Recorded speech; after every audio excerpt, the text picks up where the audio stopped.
So నిన్న ఏదైతే issue జరిగిందో, సో ఆదిరెడ్డి వర్సెస్ సంజన గారి పిఆర్ ఇష్యూ, సో దాని గురించి డీటెయిల్గా మాట్లాడుకుందాం, వన్ బై వన్ మాట్లాడుకుందాం. And I have huge complaint on ఎవరైతే రివ్యూయర్స్ ఉన్నారో వాళ్ళందరి మీద ఒక పెద్ద కంప్లైంట్ ఉంది. యాక్చువల్లీ దాని గురించి కూడా డిస్కస్ చేద్దాం. సో అది కరెక్టా కాదా, సో ఆ పాయింట్ మీద మీ ఒపీనియన్ కూడా నాకు కావాలి. సో ఆ పాయింట్ వచ్చినప్పుడు చూసి విని, సో దాని గురించి మీ ఒపీనియన్ ఏంటనేది కామెంట్ చేయండి కింద. సో ఫస్ట్ దీని గురించి మాట్లాడుకుందాం, సంజన గారు పిఆర్ దాని గురించి మాట్లాడుకుందాం. సో డైరెక్ట్గా ఒక పర్టికులర్ పర్సన్ పేరు చెప్పి ఒక ప్రెస్ నోట్ రిలీజ్ చేసి, ఈ పర్టికులర్ పర్సన్ ఇలాగా చేస్తున్నాడు, ఇలాగ డీఫేమ్ చేస్తున్నాడు, ఇలా తప్పు చేస్తున్నాడు, ఇలా కావాలని చెప్పి డీగ్రేడ్ చేసి మాట్లాడుతున్నాడు, ఫ్యామిలీస్ని ఇంక్లూడ్ చేసి మాట్లాడుతున్నాడు, ఇతనికి అసలు ఏం రైట్ ఉంది. సో ఇలా ఒక పెద్ద 2 pages లెటర్స్ పంపించారు.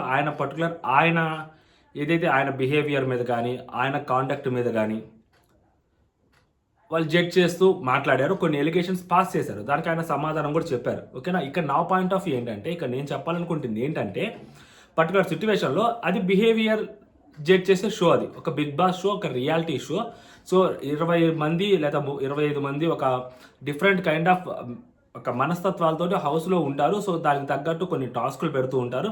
సో దాంట్లో వాళ్ళ బిహేవియర్ కానీ, వాళ్ళు మాట్లాడేటప్పుడు వాళ్ళ బిహేవియర్ కానీ, వాళ్ళు కుక్ చేసేటప్పుడు వాళ్ళ బిహేవియర్ కానీ, వాళ్ళు నడుచుకునేటప్పుడు ఒక బిహేవియర్ కానీ, ఏదైనా చిన్న చిన్న వాటికి ఏమైనా అవ్వచ్చు, వాళ్ళ బిహేవియర్ ఏంటి అనేది జడ్జ్ చేసే షో అది. కంప్లీట్గా టాస్కులు ఆడితేనో లేకుంటే ఇంకేదైనా చేస్తేనో గెలిచే షో కాదు అది. వాళ్ళ ఓవరాల్ బిహేవియర్ ఎలా ఉంది, ఏంటి, వాళ్ళు ఫేక్ చేస్తున్నారా, జెన్యూన్ ఆడుతున్నారా, అలా దాని గురించి మాట్లాడుతుంటారు. సో అక్కడ ఏదైతే షోలో ఏదైతే జరుగుతుంటుందో, షోలో మనకి ఏదైతే కనిపిస్తూ ఉంటుందో, షోలో వాళ్ళు ఏవైతే మాటలు మాట్లాడుతూ ఉంటారో, సో ఆ మాటల్ని మనం కోట్ చేస్తూ మనం బయట మాట్లాడుతున్నాం, ఆ మాటల్ని కోట్ చేస్తూ మనం ఇక్కడ థంబ్నెయిల్స్ కావచ్చు, లేకుంటే ఇంకోటైనా చేయొచ్చు.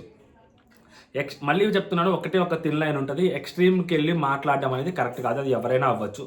సో నాకు సారు ఏదైతే మొన్న ఇష్యూ జరిగిందో, ఫర్ ఎగ్జాంపుల్ నేను ఈ సీజన్ కన్ఫైన్ అయ్యి మాట్లాడుతున్నాను. సో అది అటుపక్క పర్సన్ అయినా కానీ ఇటుపక్క పర్సన్ అయినా కానీ, ఇటుపక్క పర్సన్ కొత్త, అటుపక్క పర్సన్ 7 సంవత్సరాల నుంచి రివ్యూస్ చేస్తున్నాడు కాబట్టి, సో నేను కన్ఫైన్ అయ్యి మాట్లాడుతున్నాను, ఈ సీజన్ కన్ఫైన్ అయ్యి మాట్లాడుతున్నా. లత్కోర్ హరీష్ అనడం తప్పు. ఇప్పుడు లత్కోర్ హరీష్ అనడం తప్పు, ఖచ్చితంగా తప్పు. సో ఇప్పుడు నిజంగా మాస్క్ మ్యాన్ వాళ్ళ పిఆర్ కానీ, లేకపోతే మాస్క్ మ్యాన్ వాళ్ళ పర్టికులర్ టీం కానీ నాకు సార్ మీద డిఫర్మేషన్ కేసు వేయాలి కదా లెక్క ప్రకారం, లత్కోర్ హరీష్ అన్నందుకు. సో కాకపోతే ఆయన ఏవైతే మాటలు లత్కోర్ అనే పదం ఉపయోగించారు కాబట్టి, ఆ పదం ఎంత తప్పు అనేది ఆయనకి ఆపాదించి చూస్తే, ఆయనకు ఆపాదించి చెప్తే, సో అప్పుడు ఆయనకు ఆ బాధ ఏంటనేది తెలిసిద్ది, ఆ నొప్పి ఏంటనేది తెలిసిద్ది అని చెప్పి హోస్ట్గా ఉన్న నాకు సార్ సో ఆ మాటని ఆయనకి లింక్ చేస్తూ మాట్లాడాడు. సో దాంట్లో మనం తప్పు వెతకాల్సిన అవసరం లేదు. అసలు మన నోట్లో నుంచి ఆ మాట రాకపోయి ఉంటే, ఆ రోజు ఆయన నోట్లో నుంచి ఆ మాట వచ్చేది కాదు కదా నాకు సార్ నుంచి. సో అది మనం అర్థం చేసుకోవాలి ఆ పాయింట్ ఆఫ్ వ్యూలో. ఇక్కడ సంజన గారి విషయం వచ్చేసరికి, సంజన గారు కూడా చాలా మాటలు జారారు, కొన్ని మాటలు తప్పు మాట్లాడారు. ఆ వల్ల గేమ్ హైలైట్ అయింది. ఫస్ట్ వీక్లో అసలు చచ్చిపోయింది బిగ్ బాస్, ఇంకా పనికిరాదు బిగ్ బాస్, ఈ 9th సీజన్ కూడా దొబ్బింది అనుకున్న టైంలో ఒక గుట్టు దొంగతనం చేసి హౌస్లో ఉన్న వాళ్ళ చాలామంది ట్రూ కలర్స్ని బయటపెట్టింది, వాళ్ళ ఒరిజినాలిటీని బయటపెట్టింది. సంజన గారు 11 మంది 14 మంది కొట్టుకుంటా ఉంటే ఒకట సైలెంట్గా కూర్చొని చూస్తూ ఉంది. ఆమె గేమర్ అనిపించారు, ఆమె గట్టిగా మాట్లాడారు. సో ప్రతి ఒక్కరూ మాట్లాడారు, ప్రతి ఒక్కరు అప్రిషియేట్ చేశారు. బట్ ఆమె గురించి ఒక పర్టికులర్ పర్సన్ ఒక రివ్యూస్లో అది నోరా అని పెట్టారు. ఎస్పెషల్లీ దానికోసమే అనుకుంటా సంజన గారు వాళ్ళ పిఆర్ టీమ్ హర్ట్ అయ్యారు. సో అది నోరా అని పెట్టినప్పుడు నాకు అనిపించింది ఏంటంటే, సంజన గారు ఆ మాట మాట్లాడడం నిజంగా తప్పు. గాజులు వేసుకొని కూర్చుంటారా, కూర్చో అని అనడం తప్పే కదా, ఆ పర్టికులర్ మాట అనడం తప్పే. దానికంటే ముందే హరీష్ గారిని అమ్మాయిలు తక్కువ అంచనా వేస్తున్నాడు, తక్కువగా మాట్లాడుతున్నాడు, చీప్గా చూస్తున్నారు అని చెప్పిన సంజన గారు, so all of the sudden అలా మాట్లాడడం కూడా తప్పు. అండ్ ఈయన పాయింట్ ఆఫ్ వ్యూ ఏంటంటే, సో అది ఏదైతే అక్కడ జరిగిందో, సో అదే పెట్టాను, అది నోరా అని అన్నాడు. సో చాలామంది పెడతారు, ఇప్పుడు నేను కూడా నిన్న మనిషివైనా అని పెట్టారు, అసలు నువ్వేం మనిషివయ్యా అని మాస్క్ మ్యాన్ కూడా పెట్టారు. కొన్ని మాటలు దొల్లినప్పుడు ఒక జెన్యూన్ ఎమోషన్ అనేది బయటకు వస్తున్నప్పుడు, ఆ జెన్యూన్ ఎమోషన్కి తగ్గట్టు థంబ్నెయిల్స్ పెడతారు. సో దాంట్లో కూడా మనం తప్పులు ఎదుగుతున్నాం, దాంట్లో కూడా మనం పాయింట్అవుట్ చేస్తున్నాం, అసలు మా గురించి ఎవరు మాట్లాడకూడదు, మేము ఏం చేసినా కరెక్టే, మేము మంచి చేసినా తప్పు చేసినా మీరు సైలెంట్గా ఉండండి, ఒకవేళ మంచి చేస్తే మీకు పొగడాలనుకుంటే మాత్రమే పొగడండి, తిట్టాలనుకునే రైట్ మీకు లేదు, మీరు తిట్టకూడదు, మీకు ఎటువంటి రైట్ లేదనుకుంటే, ఒక పబ్లిక్ డొమైన్లో ఏదైనా ఒక ఇష్యూ జరిగినప్పుడు దాన్ని అడ్రస్ చేసే రైట్ ప్రతి ఒక్కరికి ఉంటుంది, అది ఎవరికైనా ఉంటుంది ఆ రైట్. ఓకేనా, అది ఎంత గుడ్ మేనర్లో చేస్తున్నారు, ఎంత చూస్ ఆఫ్ వర్డింగ్లో ఉంటుంది, వాళ్ళ భాష ఎలా ఉంటుంది అనే దాన్ని బట్టి మాత్రమే ఆ వీడియోకి మనం దాని గురించి మనం కౌంటర్ అయ్యాలా, లేకుంటే అది తప్ప కాదా అనేది మాట్లాడుకోవాలి. కానీ అసలు ఆ పర్టికులర్ పర్సన్ గురించే మాట్లాడకూడదు, అసలు ఆ షో గురించే మాట్లాడకూడదు, అసలు ఏం మాట్లాడకూడదు, నోరు తెచ్చి ఒక మాట మాట్లాడకూడదు అంటే, సో ఫ్రీడమ్ ఆఫ్ స్పీచ్ అనేది ఒకటి ఉంటుంది. సో దానికి కూడా సర్టెన్ లిమిట్స్ అనేవి ఉంటాయి. మేబీ అది లాలో లేకపోయినా కూడా మనకి ఎథికల్గా మనం కొన్ని లిమిట్స్లో మాట్లాడతాం. సో డెఫినెట్లీ అలా మాట్లాడే వాళ్ళే చాలామంది ఉన్నారు. మేబీ ఎప్పుడో ఒకసారి ఎక్కడో ఒక చోట ఒక పాయింట్ ఒక మాట దొర్లుండొచ్చు. సో ఆయన పెద్ద రివ్యూయర్, సో ఆయన 7 సంవత్సరాల నుంచి రివ్యూస్ చేస్తుంటారు. అలాగే ఇంకొక పెద్ద రివ్యూయర్లు ఉన్నారు, కొంతమంది ఉన్నారు. ఒక అమ్మాయి కూడా, 2 అమ్మాయిలు చేస్తున్నారు. అండ్ దాంట్లో ఒక అమ్మాయి కూడా అప్పుడప్పుడు నోరు జారుతుండొచ్చు. డెఫినెట్లీ వాళ్ళ వైపు నుంచి కంప్లీట్గా కరెక్ట్ ఉన్నాయని నేను కూడా చెప్పలేను. వాళ్ళు అప్పుడప్పుడు నోరు జారుతుంటారు, ఒక ఫ్రస్ట్రేషన్ వస్తుంది. ఇప్పుడు ఫ్యాన్ పేజెస్ అవ్వచ్చు, లేకుంటే కొన్ని ట్రోల్ పేజెస్ అవ్వచ్చు, వాళ్ళు కూడా గలీజ్గా మాట్లాడతారు. ఇంకా కొంచెం ఈ రివ్యూస్ కొంచెం బెటర్ మాట్లాడతారు. ఫ్యాన్ పేజెస్ అవ్వచ్చు, ట్రోల్ పేజెస్ ఇంకా చాలా దారుణంగా మాట్లాడుతుంటాయి కదా. సో కేసులు ఇస్తే వాళ్ళందరి మీద కూడా వేయాలి కదా. ఇప్పుడు సంజన గారికి ఆపోజిట్గా ఎంతో మంది ఫ్యాన్ పేజెస్ ఉంటాయి. For example mask man fan page ఉంటుంది, తనుజ గారి ఫ్యాన్ పేజ్ ఉంటుంది, ఇటు పక్క బర్నీ గారి ఫ్యాన్ పేజ్ ఉంటుంది, ఇంకొకరి ఫ్యాన్ పేజ్ ఉంటుంది, XYZ ఫ్యాన్ పేజెస్ ఉంటాయి, శ్రీజ గారిది అవ్వచ్చు, అలా ఫ్యాన్ పేజెస్ ఉంటాయి. వాళ్ళు కూడా మాట్లాడుతుంటారు కదా. సో వాళ్ళందరి మీద కూడా డిఫర్మేషన్ కేసు వేస్తారా? ఏది కదా. సో పర్టికులర్ పర్సన్ మీద ఎందుకు డిఫర్మేషన్ కేసు వేయడం కానీ, లేకుంటే ఆ పర్టికులర్ నోటీస్ అతని పేరు మీద అసలు జనరలైజ్ చేసి చెప్పొచ్చు కదా. ఆ పర్టికులర్ పర్సన్ని టార్గెట్ చేసి మాట్లాడటం ఎలా ఉంది అంటే, నాకు ఏదో పెద్ద రివ్యూని మనం టార్గెట్ చేస్తే చిన్నవాళ్ళు కూడా భయపడతారు. పెద్దవాళ్ళంటే సో అతన్నే మనం బెదిరించామంటే చిన్నవాళ్ళు అది తట్టుకోలేరు, కేసులు వేస్తామని కూడా మనం చెప్తున్నాం కాబట్టి సో వీళ్ళు తట్టుకోలేరు, వీళ్ళు భయపడతారు. వీళ్ళకి వచ్చే ఫర్ ఎగ్జాంపుల్ నన్నే నేను దాంట్లో కన్సిడర్ చేస్తున్నాను అనుకోండి. మనం ఏదైనా ఇప్పుడు తప్పు, నాకు ఈరోజు సంజన గారు తప్పు అనిపించింది, అండ్ సంజన గారు ఈరోజు తప్పు మాట్లాడారు, తనుజ గురించి కొంచెం తక్కువ చేసి మాట్లాడారు, కానీ తనుజ గురించి చాలా చీప్గా మాట్లాడారు, కజరా మెంటాలిటీ అన్నారు, చీప్ మెంటాలిటీ అన్నారు, అదొక సాక్రిఫైస్ అని చెప్పారు, ఆమె గురించి చాలా తక్కువగా మాట్లాడారు. సో తప్పు అనిపిస్తుంది నాకు. సో ఆ తప్పు అనిపిస్తున్నప్పుడు తప్పు అని చెప్పాలి కదా. ఇప్పుడు నేను ఇప్పుడు తప్పు అని చెప్పాలన్నప్పుడు సంజన గారు అసలు అది నోరేనా, లేకుంటే సంజన గారు కొంచెం మాట జాగ్రత్త, సంజన గారు నోరు జాగ్రత్త అని పెడతాం. అక్కడ సంజన నోరు జాగ్రత్త అని తమ్ముళ్ళు పెడతాం ఇప్పుడు ఖచ్చితంగా ఈరోజు ఈవినింగ్. సో తప్పు అయిపోతే ఎలాగవుతుంది? ఆ తప్పు ఎలా అవుతుంది? సో ఏదైతే మాట్లాడారో అదే అక్కడ మనం రిఫ్లెక్ట్ చేస్తున్నాం కదా. సో అక్కడ జరిగిందని మనం కోట్ చేస్తున్నాము. అండ్ ఇంకొకటి ఫ్యామిలీస్ని తీసుకురావడము, ఇంట్లో వాళ్ళ గురించి తీసుకురావడము, ఇంట్లో వాళ్ళ గురించి మాట్లాడటము, ఇంట్లో వాళ్ళని డిఫేమ్ చేయటము. ఫర్ ఎగ్జాంపుల్ ఇప్పుడు రితు చౌదరి ఉంది, రితు చౌదరి ఏదైతే గేమ్ ఆడుతుందో ఆ గేమ్ గురించి మాట్లాడుతున్నారు తప్పితే ఆమె బయట లైఫ్ని ఇక్కడికి తీసుకొచ్చి ఇక్కడికి డిప్లాయ్ చేసి దాని గురించి ఆమె గురించి ఆమె క్యారెక్టర్ ఇది, ఆమె క్యారెక్టర్ అని చెప్పి ఎవరు ఎస్టాబ్లిష్ చేయట్లేదు కదా. కేవలం గేమ్లో ఏదైతే జరుగుతుందో దాని గురించే మాట్లాడుతున్నారు కాబట్టి రితు చౌదరి బయట ఏంటి లోపల ఏంటి అనేది ఎవరు మాట్లాడలేదు కదా. అలాగే వేరే వాళ్ళు బర్నీ గారు అవ్వచ్చు, ఇంకొకరు అవ్వచ్చు, వాళ్ళు బయట ఏంటి లోపల ఏంటి అనేది మాట్లాడుకోవట్లేదు. సో లోపల ఏంటి అనేది మాత్రమే మాట్లాడుతున్నాం, బయట దాన్ని తీసుకొచ్చి కంపేర్ చేసి ఎవరు మాట్లాడలేదు ఎక్కడ కూడా. సంజన గారి గురించి అలా మాట్లాడాలంటే చాలా ఉన్నాయి కదా. సంజన గారి గురించి ఫస్ట్ నుంచి ఆమె కొన్ని ఇష్యూస్లో ఇన్వాల్వ్ అయ్యి ఉన్నారు కదా. సో ఆ ఇష్యూస్ గురించి మాట్లాడుకోవచ్చు, డిస్కస్ చేయొచ్చు. సో దాన్ని బేస్ చేసుకుంటే ఇక్కడ ఇది ఇలా తప్పు జరుగుతుంది, ఇది ఇలా మాట్లాడుతుంది సంజన గారు, సో అక్కడ కాబట్టి ఇలాగా, అక్కడ ఇలాగే, ఇక్కడ ఇలాగే అని కంపేర్ చేస్తూ కూడా మాట్లాడొచ్చు కదా. సో బిహేవియరల్ షో కదా, బయట ఎలా ఉంటే లోపల ఇలాగే ఉంటారని చెప్పొచ్చు కదా. ఒక మాట ఈజీ, పెద్ద పనేం కాదు కదా. బట్ అలా ఎవరు చెప్పట్లేదు కదా. నాకు తెలిసినంతవరకు మెజారిటీ ఎవరు చెప్పరు. నేను ఎందుకు వీళ్ళని వెనకేసుకొస్తున్నాను, వీళ్ళ గురించి ఎందుకు మాట్లాడుతున్నాను పెద్ద రివ్యూస్ గురించి అంటే, సో వాళ్ళకి ఒక పొటెన్షియాలిటీ ఉంటుంది. వాళ్ళకి ఒక మాట మాట్లాడుతున్నప్పుడు జనాలకి కరెక్టే, తప్పేది, మంచిది అని చెప్పి వాళ్ళ పాయింట్ ఆఫ్ వ్యూ వాళ్ళు చెప్తున్నారు. ఇప్పుడు నిజంగా ఒక పర్టికులర్ పర్సన్కి పిఆర్గా పనిచేస్తున్నారు, లేదా ఒక పర్టికులర్ పర్సన్ తప్పు చేస్తున్నా కానీ వెనకేసుకొస్తున్నారు అంటే చూస్తున్న ఆడియన్స్ అంత పిచ్చోళ్ళేం కాదు. So definitely they will know ఈడు తప్పు చేస్తున్నాడు, ఈడు కావాలని భజన చేస్తున్నాడు రా, ఈడు పెద్ద ఉల్ఫా గాడ్రా, ఈడు పెద్ద ఫ్యాన్ బేస్ ఉందని చెప్పి, లేకపోతే ఈడు సబ్స్క్రైబర్ బేస్ ఉందని చెప్పి ఈడు భజన చేసుకుంటాడు, ఈడు ఛానల్ చూడాల్సిన అవసరం లేదురా అని అనుకునే దానికి జనాలకు ఒక నిమిషం పట్టదు. ఎందుకంటే అక్కడ ఆడియన్స్ రివ్యూయర్స్ పెద్ద తేడా ఏం కాదండి బాబు. సో రివ్యూయర్స్ అనేవాళ్ళు జస్ట్ వాళ్ళకి ఒక ప్యాషన్ తోటి ఒక కెమెరా ముందు పెట్టుకొని ఒక టైం వెచ్చించి లైవ్ మొత్తం చూసి సో ఎవరు తప్పు ఎవరు ఏంటి అనేది మాట్లాడుతూ ఉన్నారు. మేబీ ఆడియన్స్లో కూడా న్యూట్రల్ ఆడియన్స్ ఉంటారు, ఓకేనా. ఫ్యాన్స్ ఎలా ఉంటారో ఒక పర్టికులర్ కంటెస్టెంట్స్కి అలాగే న్యూట్రల్ ఆడియన్స్ కూడా ఉంటారు.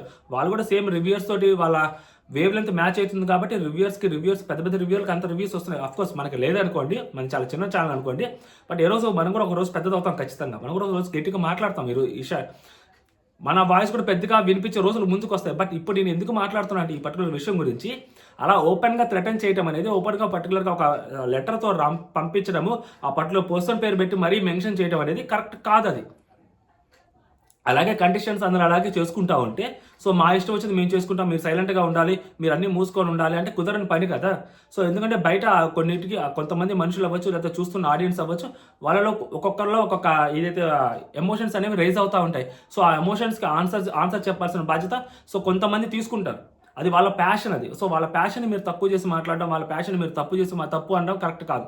సో సంజన గారు ఎప్పుడైనా కరెక్ట్ చేసి ఆ పర్టికులర్ పర్సన్ తప్పు చేస్తే సో మీరు ఆ క్లిప్ పెట్టి ఇదిగో ఈ పర్టికులర్ పర్సన్ ఇది, ఇగో ఆ పర్టికులర్ పర్సన్ భాగవతం ఇది, అందరూ ఇంతమంది కరెక్ట్ అని చెప్పారు, ఈ పర్టికులర్ పర్సన్ తప్పు అని చెప్తున్నాడు, అది పోనీ అది ఏమైనా ఆయన పాయింట్ ఆఫ్ వ్యూ అంటే కాదు, కావాలని టార్గెట్ చేసి మాట్లాడుతున్నారు సంజన గారిని, ఇది అతని ఒరిజినల్ క్యారెక్టర్ అని చెప్పి మీరు చూపెట్టండి, అలా ఎస్టాబ్లిష్ చేయండి, ఆ పర్సన్ తప్పు అని చెప్పండి.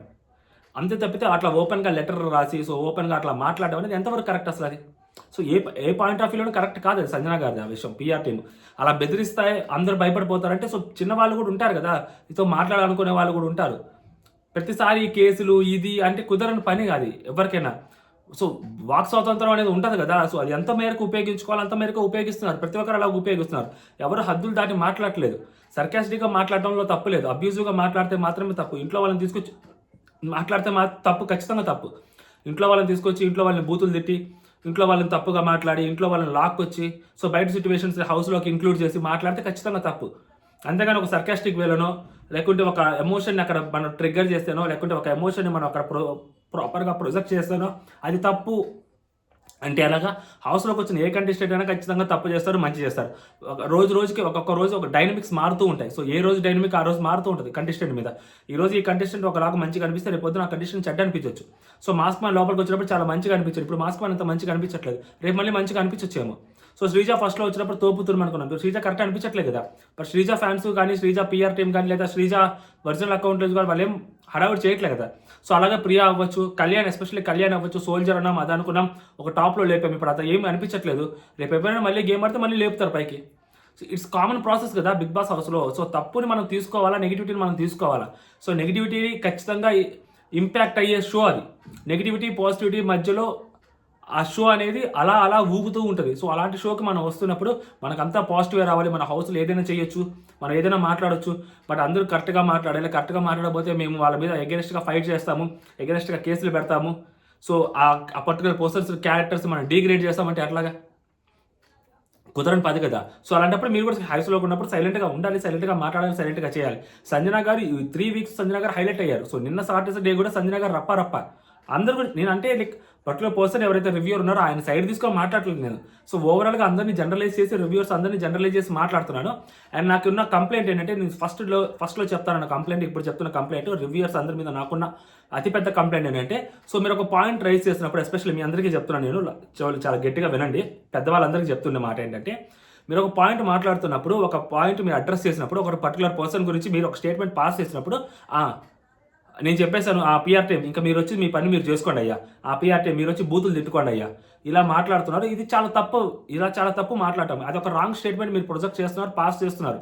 సో మీరు ఏదైనా ఒక స్టేట్మెంట్ పాస్ చేసినప్పుడు ఆ పర్టికులర్ పర్సన్ మీద అది చూస్తున్న ఒరిజినల్ ఫ్యాన్స్ కూడా చాలా మంది ఉంటారు, ఆ ఒరిజినల్ ఫ్యాన్స్కి తప్పు అనిపించవచ్చు, ఒరిజినల్ ఫ్యాన్స్ దాని గురించి మీరు కామెంట్ చేస్తుండొచ్చు. మీరు అలా కామెంట్ చేసే వాళ్ళు కూడా మీరు ఆ మాట అంటే వాళ్ళు కూడా పిఆర్ కింద అవుతారు కదా, వాళ్ళు ఖచ్చితంగా హర్ట్ అవుతారు కదా, వాళ్ళు మీ ఛానల్ చూసే సబ్స్క్రైబర్లు కూడా అయ్యి ఉండొచ్చు, మెజారిటీ సబ్స్క్రైబర్స్ అయ్యి ఉండొచ్చు. సో మీరు అలా మాట్లాడటం పిఆర్ టీం అనడం తప్పు కాదు. సో మీ ఎవరైతే బూతులు మాట్లాడుతున్నారో కావాలంటే మీరు వాళ్ళని హైడ్ చేసుకోండి, లేకుంటే వాళ్ళని రిపోర్ట్ చేయండి, మీ ఇష్టం వచ్చింది చేయండి, అంతేగాని ఆ పిఆర్ టీం ఇంకొచ్చి మీ పని మీరు చేసుకోండి అయ్యా, అలా కాదు కదా మాట్లాడాల్సింది. లేదా ఒక 10 కామెంట్లు వరుసగా సేమ్ మెసేజ్తో సేమ్ టెక్స్ట్తో వచ్చాయనుకోండి, అవి స్క్రీన్ షాట్ తీసి సో అప్పుడు దాన్ని పాయింట్అవుట్ చేసి మాట్లాడండి ఇన్స్టాగ్రామ్లో ఇంకొక చోట. అలాగని మీరు రివ్యూస్ చెప్తున్నప్పుడు ఒక స్టేట్మెంట్ పాస్ చేసిన తర్వాత అలా పిఆర్ టీమ్స్ అని ఒక పర్టికులర్ కంటెస్టెంట్ ఫ్యాన్స్ని మనం అవమానిస్తే సో దాంట్లో మన ఛానల్ సబ్స్క్రైబర్స్ కూడా ఎంతో మంది ఉంటారు కదా, సో వాళ్ళు హర్ట్ అయ్యే ప్రమాదం చాలా ఉంటుంది. సో అలాగూ కూడా ఉంటుంది. సో వాళ్ళ లెటర్లో అది కూడా మెన్షన్ చేస్తున్నారు, వాళ్ళ పాయింట్ ఆఫ్ వ్యూ కూడా మనం కన్సిడర్ చేయాలి కదా సంజన గారి దాంట్లో. సో అలా చాలా తప్పు ఆ పాయింట్ ఆఫ్ వ్యూ, చాలా మంది అలాగే మాట్లాడుతున్నారు, నేను గమనిస్తూ ఉన్నాను కూడా. సో పెద్ద రివ్యూర్స్ అందరూ ఒకసారి ఆలోచించండి ఈ పాయింట్ మీద. అలా పిఆర్ టీం గురించి మాట్లాడడం అనేది చాలా తప్పు ఆ మాట. సో అదొక్కసారి అడ్రస్ చేయండి దాన్ని మీరు ఖచ్చితంగా. మనం మాట్లాడేటప్పుడు ఆ పిఆర్ టీం మీ పని మీరు చూసుకోండి అని చెప్పొద్దు, కావాలంటే రెగ్యులర్గా నార్మల్గా జనరలైజ్ చేసి చెప్పండి, పిఆర్ టీం దయచేసి మీ పనులు మీరు ఇలా మెసేజ్లు చేయొద్దు, మీరు ఇలా చేయొద్దు అని చెప్పి ఆదిరెడ్డి గారు ఫస్ట్లో చెప్పారు, పిఆర్ టీం మీరు ఇలా చేస్తే నేను హైడ్ చేస్తాను అది అని చెప్పి, which is a good thing actually. అలా మాట్లాడితే ఓకే, కానీ పర్టికులర్ కంటెస్టెంట్ మీద మీరు ఒక స్టేట్మెంట్ పాస్ చేసిన తర్వాత పిఆర్ టీం మీ పని మీరు వచ్చి చూసుకోండి అయ్యా, ఇంకా మీరు బూతులు తిట్టుకోండి అని చెప్తే ఒక జెన్యున్ కంటెస్టెంట్ ఆమె ఫ్యాను, సో అతను మీరు చెప్పిన తప్పు అనిపించి అతని ఎమోషన్ అక్కడ కింద కామెంట్ చేస్తే దాన్ని కూడా మీరు పిఆర్ కామెంట్ కింద కన్సిడర్ చేస్తే అతను ఖచ్చితంగా బాధపడే అవకాశం చాలా ఉంటుంది కదా, అతను అవ్వచ్చు ఆమె అవ్వచ్చు. సో అలాంటివి కొంచెం చూసుకోవాలని చెప్పి నేను అంటున్నాను. సో ఇదనమాట నా ఒపీనియన్ కంప్లీట్గా. సో డైరెక్ట్గా రివ్యూయర్స్ మీద అగెనిస్ట్గా అలా మాట్లాడడం అనేది సో ఖచ్చితంగా తప్పని నా ఫీలింగ్. సో రివ్యూయర్స్ కమ్యూనిటీ పెద్ద రివ్యూయర్స్ అందరూ ఉన్నారు కాబట్టి వాళ్ళందరి తరపున నేను మాట్లాడుతుంది ఏంటంటే ఓపెన్గా. సో ఎందుకంటే ఒకళ్ళ కోసం సపోర్ట్గా అందరూ రారు కాబట్టి, సో పెద్దవాళ్ళందరూ మనకి ఎందుకు అనుకునే వాళ్ళు కొంతమంది ఉంటారు. సో ఈ ఇష్యూలో మనం ఇన్వాల్వ్ అవ్వకుండా ఉంటే బెటర్ అని ఇంకొంతమంది అనుకుంటూ ఉంటారు, లేకుంటే ఆ పర్టికులర్ ఫ్యాన్స్ మనకి అగెనిస్ట్ అవుతారు, లేకుంటే మన ఛానల్ అన్సబ్స్క్రైబ్ చేసుకుంటారు ఇంకొంతమంది ఉంటారు. సో అలాంటి భయాలతో కొంతమంది ఉంటారు ఖచ్చితంగా. బట్ అలాంటి భయాలు మనకి ఛానల్కి ఉండవు కాబట్టి, మనకి అసలు ఉండవు కాబట్టి, సో ధైర్యంగా మనం వచ్చి మన వాయిస్ రేస్ చేస్తున్నాం ఈ విషయంలో. అలా అని చెప్పి సంజన గారిని కంప్లీట్గా తప్పుపడడానికి కూడా లేదు. బట్ సంజన గారి గేమ్ ఎలా అయితే ముందుకు వెళ్తుందో సో అలాగే ముందుకు వెళ్ళాలని కోరుకుంటా ఉందాం. ఆమె ఎంటర్టైన్ చేయాలని కోరుకుంటా ఉందాం. ఆమె తప్పు చేసినప్పుడు కొంచెం గట్టిగానే మాట్లాడతారు ఎవరైనా కానీ. దానికి ఆ సంజన గారి పిఆర్ టీం అవ్వచ్చు, సంజన గారి ఫ్యాన్స్ అవ్వచ్చు సిద్ధంగా ఉండాలి. ఎస్పెషల్లీ సంజన గారి కంటే ఎక్కువ ఓట్ బ్యాంకు తనుజ గారికి పడుతుంది. పెద్ద పెద్ద ఓట్ బ్యాంక్స్లో లక్షల్లో పడుతున్న ఓట్ బ్యాంక్, 5 లక్షలు 6 లక్షలు పడుతున్న ఓట్ బ్యాంకు తనుజ గారు ఫస్ట్ టాప్ ప్లేస్లో ఉన్నారు. సంజన గారికి తనుజ గారికి చాలా వేరియేషన్ ఉంది. బట్ తనుజ గారికి కూడా అదే చెప్తుంది. సో తనుజ గారు అవ్వచ్చు నెగిటివిటీ తీసుకోవడానికి సిద్ధంగా ఉండాలి తనుజ గారి ఫ్యాన్స్ అవ్వచ్చు. అట్లాంటప్పుడు ఏం చెప్పాలంటే మీరు ఆమె తప్పు చేయకూడదు, హౌస్లో ఆమె మంచిగా ఆడాలని చెప్పి భగవంతుని కోరుకోవాలి. ఆర్ఎల్స్ తప్పు చేసినప్పుడు గట్టిగా మాట్లాడతారు ఖచ్చితంగా, అది ఎవరైనా అవ్వచ్చు. సో మన ఛానల్ అవ్వచ్చు లేదా పెద్ద పెద్ద ఛానల్స్ అవ్వచ్చు. ఓకేనా, అదే అనమాట నేను చెప్పాలనుకునేది. సో మీకేమనిపించింది, మీకు ఎవరు కరెక్ట్ అనిపించారు, ఎవరు తప్పు అనిపించారు కామెంట్ చేయండి. అఫ్కోర్స్ ఆదిరెడ్డి తప్పు అనిపించా కూడా మీరు కామెంట్ చేయొచ్చు. దెర్ ఇస్ నో అదేమీ లేదనమాట. సో మీ ఇష్టం, మీరు ఎవరైనా కామెంట్ చేయొచ్చు. జై హింద్.